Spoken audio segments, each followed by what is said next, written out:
When all else failed, we rolled over and played dead until Scaredy Squirrel returned.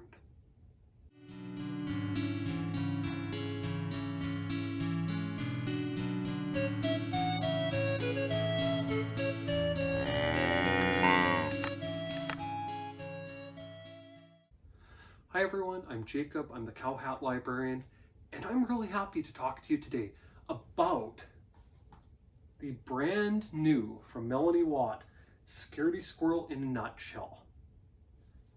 It's been too long since the last Scaredy Squirrel book.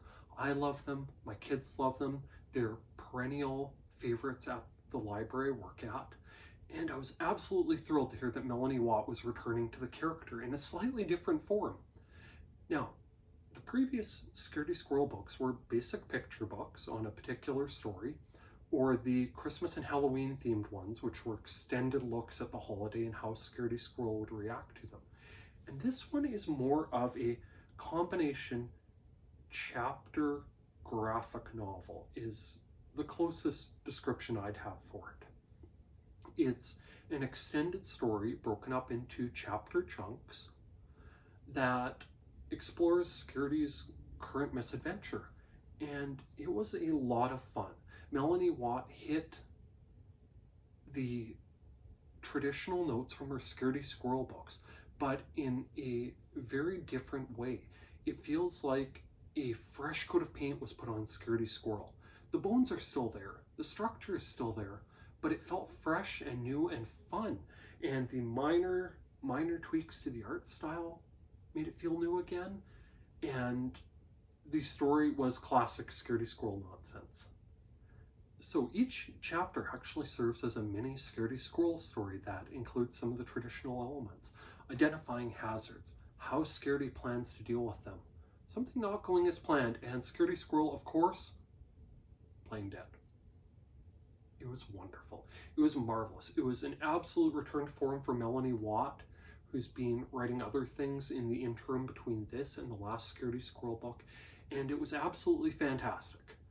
If you have a Scaredy Squirrel fan in your life, I highly recommend it. If you have a Mélanie Watt fan in your life, I highly recommend it. If you have someone who has finished the Elephant and Piggy books and would like to step beyond them, I'd recommend it, although you may want to read this one yourself first to the reader in your life, just because it's a little bit longer and has more involved dialogue and narration. Now, with all that said, I do think I have to talk about one minor deal breaker. Okay, I admit this is nitpicky and a little bit silly, but there was one part in this book that took me out of it for just a moment. Midway through the story, Scaredy Squirrel is talking with another character and uses the word I. The previous Scaredy Squirrel books never had Scaredy doing any narration himself, never had him speaking, never had him referring to himself. It was all told from the narrator's perspective. And the majority of this graphic novel, chapter graphic novel, I guess, is the same. But for those brief moments, a few short panels where Scaredy Squirrel is having a conversation and talking about himself, it was weird. So if you have a dedicated Scaredy Squirrel fan in your life, or you are one yourself, just be forewarned that there is going to be that one moment where it's going to feel very odd for about a page. Still, it was absolutely fantastic. I'm thrilled this character returned, and I am encouraged by the fact that on the spine to this chapter graphic novel about Scaredy Squirrel, there's a number 1. I'm hoping for many, many more.